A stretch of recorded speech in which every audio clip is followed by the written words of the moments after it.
Cordial saludo. Bienvenidos de nuevo a este su espacio, temas y problemas literarios.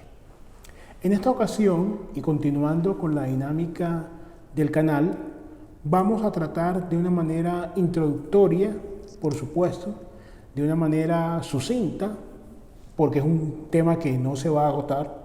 De hecho, es un tema que ha sido constante a lo largo de la historia de la literatura y de su estudio, tema que tiene que ver, por supuesto, con la unidad dialéctica que existe entre el fondo y la forma, entre el continente y el contenido, y que ya ha sido tratada en múltiples ocasiones. En esta revisión y reflexión, sin mayores pretensiones, vamos a adentrarnos un poco en la medida en que el espacio lo permite y de manera previa, de manera, como ya habíamos dicho, introductoria, en el universo que contempla y que implica esta reflexión sobre la relación entre el fondo y la forma. Para ello vamos a tomar un texto, un fragmento de un texto del crítico literario W.H. Auden en su libro El arte de leer, abro comillas: el poema es un rito, de ahí su carácter formal y ritual. El uso que hace en él del lenguaje es deliberada y ostentosamente diferente del habla común. Incluso cuando se emplea la entonación y el ritmo de la conversación, se hace con una informalidad deliberada, presuponiendo la norma con la cual se pretende producir un contraste. Cierro comillas. Este poeta británico, nacionalizado norteamericano, dedicó buena parte de su vida no solo a la producción poética, sino a dilucidar delicados asuntos relativos a la crítica literaria, como la calidad del poema, las características del estilo, entre muchos otros aspectos. Lo hace a veces de un modo aforístico y en otra abordando unas temáticas concretas. Y es un buen autor para refrescar y, por qué no, estimular también inquietudes sobre el tema, si alguno de los presentes lo ha leído o si le interesa leerlo o releerlo, pues creo que es una buena invitación. Entonces, respecto de este comentario que hacíamos al texto de Auden, cuando él reflexiona frente a la naturaleza del poema, vemos que evidentemente hace allí, en ese aspecto, en ese párrafo, está haciendo hincapié en el tema de la forma. La forma, cómo se expresa, eso lo hablamos en algunos de los episodios precedentes, la manera en la cual se expresa poéticamente debe tener un elemento distintivo. Eso es lo que él está diciendo grosso modo, ¿cierto? Se diferencia de una manera notable y deliberada porque hay una intencionalidad de trascender y, por qué no, también un poco transgredir las barreras del lenguaje común. En este orden de ideas, como ya se había comentado previamente, pese a todo lo que se ha dicho, la reflexión que se va a hacer acá tiene que ver con una consideración, no diría yo de una manera, por decirlo así, ostentosa, de una manera pedante, una teoría, porque realmente no lo es. Digamos que es solamente una consideración, una reflexión respecto de cómo puede analizarse el espectro poético, y eso nos lleva a lo que he denominado pues el tríptico poético. Es decir, esta función, este tridente, este triángulo que nos puede servir para analizar el poema. Entonces, los elementos del tríptico poético tienen que ver mucho con la definición más básica, más elemental, más a la mano, que sería coincidente en algunos aspectos con esta disertación que hace Auden sobre el tema formal del lenguaje. De hecho, en la poesía, como ya se ha dicho anteriormente, por lo menos desde mi consideración, hay una alquimia del lenguaje, hay un proceso de refinación, de depurado del lenguaje para que éste alcance unos horizontes y para que éste pueda generar, suscitar unas emociones, haciéndolo con los elementos con los que trabaja el lenguaje común, que es la palabra, pero refinándolo, haciéndolo realmente mucho más exquisito. La intención, entonces, por lo menos desde esta consideración de la poesía, tiene que ver con la optimización, la transformación, la superación de las barreras de un lenguaje común para llevarlo a unas instancias más elevadas. Entonces, básicamente habría tres elementos que no vamos a entrar a desarrollarlos todos en este episodio, pero a lo largo de distintos episodios los iremos tocando de nuevo.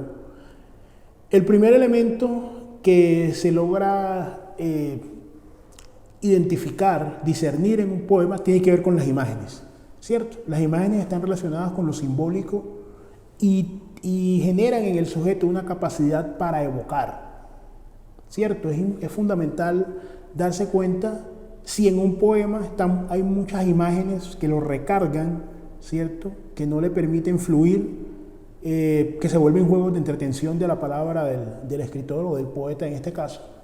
Entonces digamos que la imagen evoca, por medio de un simbolismo, evoca determinados conceptos, sensaciones, determinadas funciones del lenguaje son tocadas mediante la imagen. Por ejemplo, si yo digo faltan 5 para las 12, realmente estoy usando una función denotativa puramente. Indico un hecho que se puede verificar, pues, desde el punto de vista del reloj, ¿no? Desde el punto de vista de una simple consulta.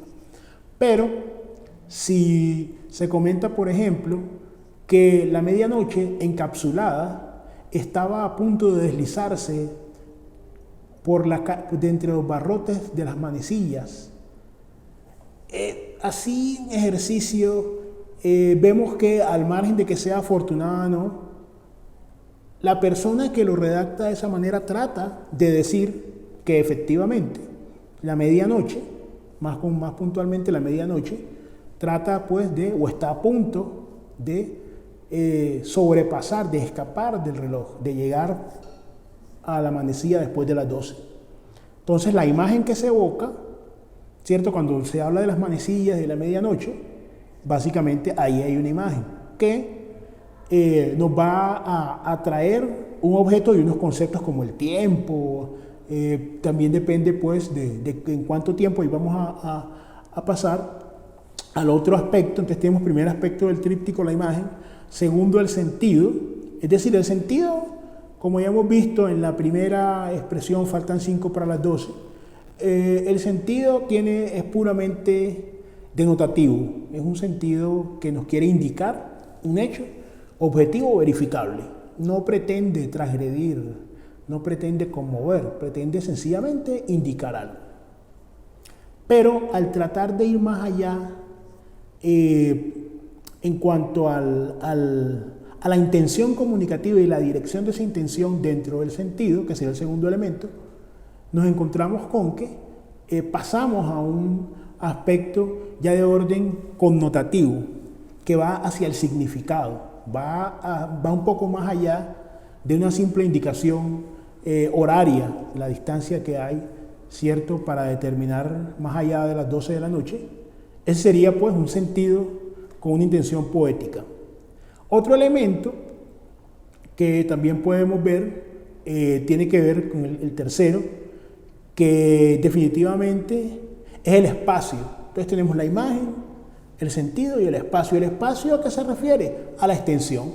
Se refiere al número de palabras, al número de versos, se refiere puntualmente a la extensión. Entonces, dentro de este ejemplo, faltan 5 para las 12, eso realmente no desborda los linderos de un párrafo, solamente una línea. Pero en el